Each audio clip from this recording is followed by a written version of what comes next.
भाद्रपद माह के कृष्ण पक्ष में कृष्ण का जन्म हुआ। आधी रात्रि अर्थात रात्रि के अंतिम समय और सुबह का आदि समय, ऐसे समय पर श्री कृष्ण का जन्म हुआ। रात्रि से सोजरे के ओर जाने वाला समय, अंधकार से उजाले की ओर जाने वाला समय, ऐसा समय जब प्रकृति में चारों तरफ हरियाली होती है, पेड़ पौधों में पुष्प लदे होते हैं, चारों ओर सुगंधित वायु बहती है, नदियों की धाराएं साफ स्वच्छ होकर बहती हैं। तो ऐसा पवित्र पावन शुद्ध समय जब श्री कृष्ण का जन्म हुआ।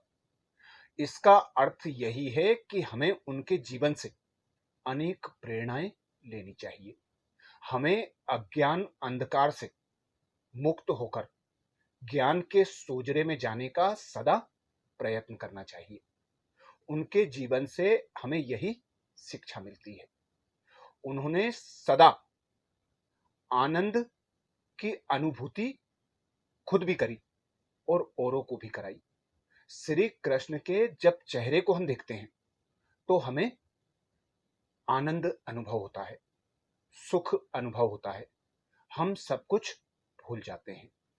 तो ऐसा चेहरा जिसके दर्शन मात्र से हम सारी बातें भूल जाते हैं, आनंद और सुख का अनुभव करते हैं, जिस प्रकार श्री कृष्ण ने हर परिस्थिति में, हर समस्या में सदा मुस्कुराते हुए अपने चरित्र को जिया, ऐसे ही जब कोई हमारे जीवन में समस्या आए तो हमें भी उस परमात्मा की याद में रहकर, उस परमात्मा की श्रीमत के अनुसार उस विघ्न और समस्या को पार करना चाहिए।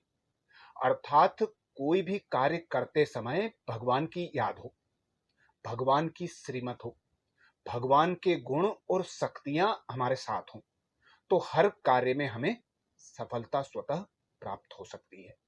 जिस प्रकार अर्जुन को बताया कि अर्जुन अपने कर्तव्य के मार्ग से विचलित हो रहा था, तभी श्री कृष्ण ने गीता ज्ञान देकर उसे अपने कर्तव्य का भान कराया, उसे अनुभव कराया कि तू एक आत्मा है।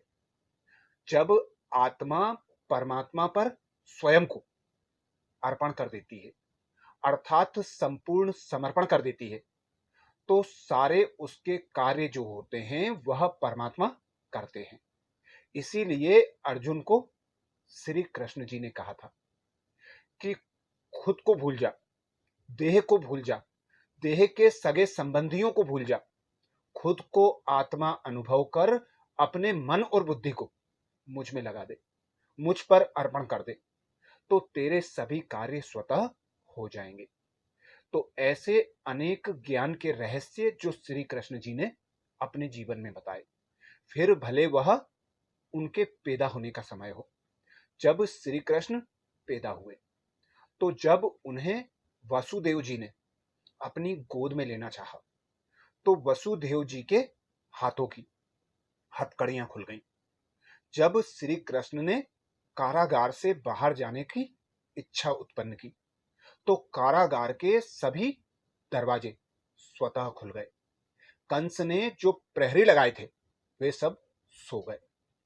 तो ऐसा चरित्र जिसके पैदा होते ही आसुरी शक्तियां सो जाती हैं, सभी बेड़ियां खुल जाती हैं, अर्थात हम सभी बंधनों से मुक्त होने के लिए उस भगवान को याद करें, उस परमात्मा से मन और बुद्धि को लगाएं। उसके पहले यह भी जान लें कि परमात्मा कैसे मन में वास करते हैं। परमात्मा पवित्रता का सागर है। उसे मन में बिठाने के लिए हमें अपने मन को भी साफ स्वच्छ पवित्र बनाना होगा। इसीलिए कहा जाता है तन मन धन सब कुछ साफ स्वच्छ पवित्र हो तो ही उसे भगवत प्राप्ति हो सकती है। भगवान को प्राप्त करने का यही आधार है कि उसके प्रति श्रेष्ठ भावना हो, श्रेष्ठ कामना हो, हमें उसे पाने की इच्छा हो। जब हम सभी इच्छाओं को समाप्त कर देते हैं और एक परमात्मा को प्राप्त करने की इच्छा को स्वयं में जागृत करते हैं, तभी हमें परमात्मा की प्राप्ति होती है। क्योंकि जो हद की इच्छा और मनोकामनाएं हैं, वे हमें अच्छा नहीं बनने देती। तो अच्छा बनने के लिए सभी इच्छाओं से स्वयं को मुक्त कर एक भगवान में अपने मन और बुद्धि को लगाना चाहिए। ऐसे ही कृष्ण ने बचपन में माखन चोरी की, उसमें भी उन्होंने पहले दूसरों को खिलाया, अपने मित्रों को खिलाया। इससे हमें यही सीख मिलती है कि हमें अपने से आगे बढ़ाने के लिए सभी को सदा शुभ भावना और शुभकामना देते रहना चाहिए, ना कि किसी की उन्नति से जलन हो, क्रोध, ईर्षा आए। नहीं, सभी के प्रति शुभ भावना, शुभकामना हो, निस्वार्थ स्नेह हो।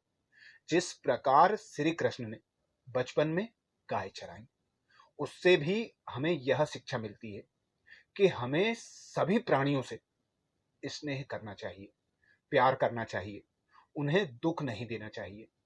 ऐसे ही गीता ज्ञान में श्री कृष्ण ने हमें संपूर्ण जीवन के लिए मार्गदर्शन दिया।